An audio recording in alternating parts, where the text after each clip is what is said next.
Gamers 3. Morpheus Entertainment.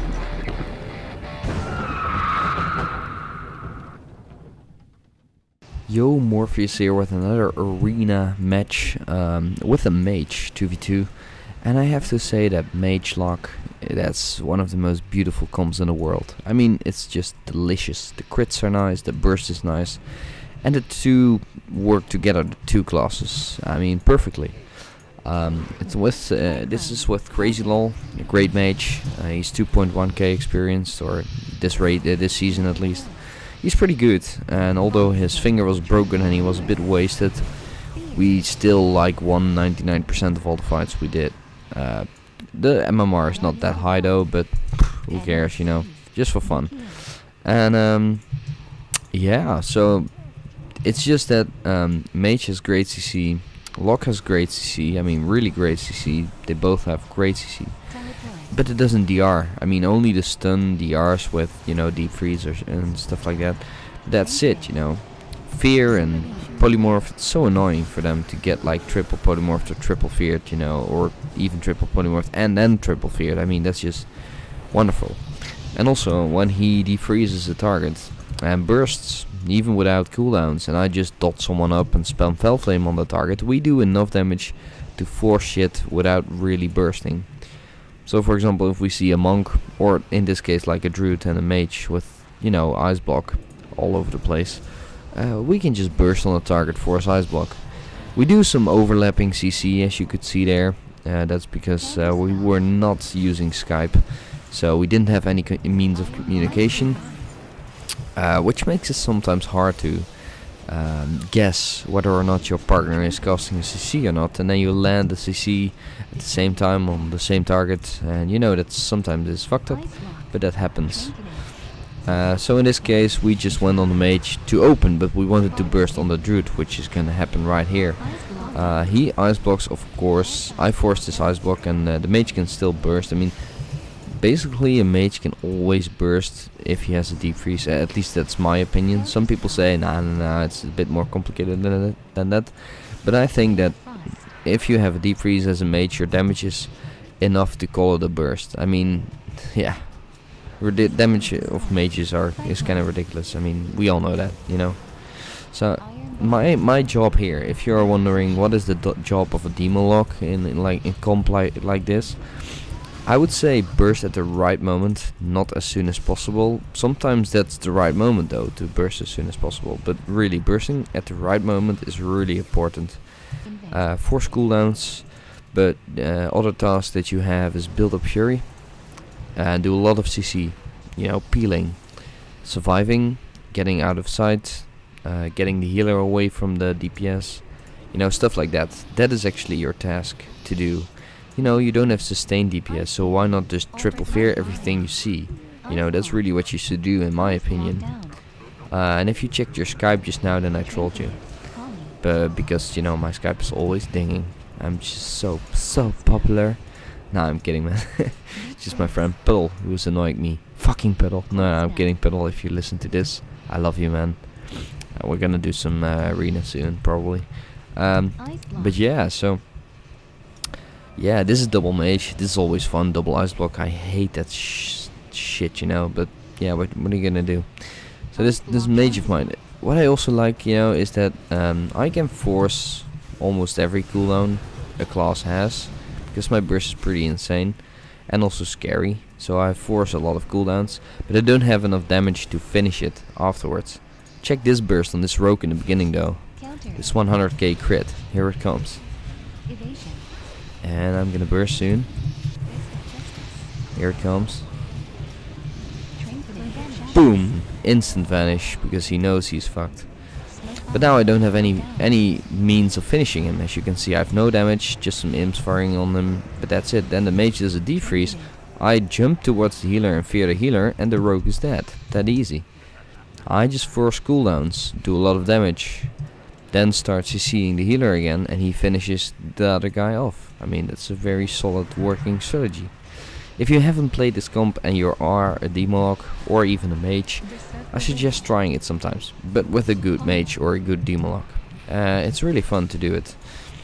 I mean, it's almost 2k viable. I know that Petskill probably got to 2k with it. My highest rating with a mage in 2v2 is, I think, just 1900 or something.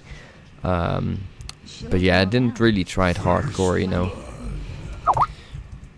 I mean, the burst, look at the burst of every game. It's so delicious, you know. And if you looked at your Skype again, then I'm sorry, you don't have any friends. I'm kidding, I'm joking. So, yeah, I mean, here it comes. I mean, we're bursting on this druid, you know. I didn't even burst yet, and he's already at 40%. I didn't burst yet. And you know why I didn't burst? Because I just knew that this wasn't the right moment. I don't know why I know it or knew it. I just felt it, like instinct, you know. That's what I have, like demon instinct. And I know now that the proper time to burst is soon after this CC, because then I have enough demonic fury. You know, we force some cooldowns. You know, stuff like that. The lock can't peel as good anymore or something, stuff like that. So he's in the open now, and I'm gonna burst him now, stun him, of course, stun him again. We fear him, mortal call him right now.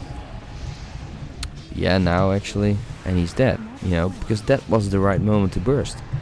Although, like, the mage was bursting, and maybe if I bursted along with the mage, we could have also won.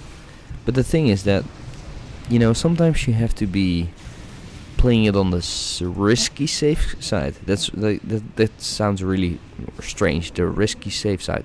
But it's like you're playing risky because you are not getting the opportunity to burst, and you hope that you will survive for the next perfect moment to burst on. But it's also playing it safe, because the first burst, if I did it with the mage, maybe I didn't have enough demonic fury to finish him off, and he still had some cooldowns on or something.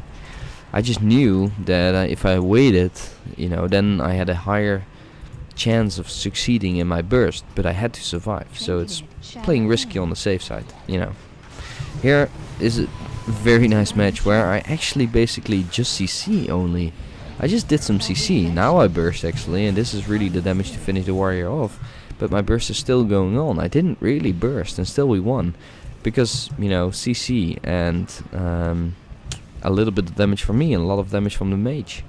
That's basically it. And also what I noticed is that a lot of times they go on me, the warriors at least, a lot of times. And if you let a mage free cast, I mean, yeah, that's kind of nice. Oh yeah, I get a friend request or something, or a file. No, a file has been sent to me. So yeah, I mean, these were the games. I really enjoyed them, and I really think you should try it out. And if you think, wow, he's sounding a bit like dull today, that's because I'm actually sick and I'm still making content for you guys. I mean, what the hell? You should fucking thank me, man. I'm sick, I'm still doing it. You know why?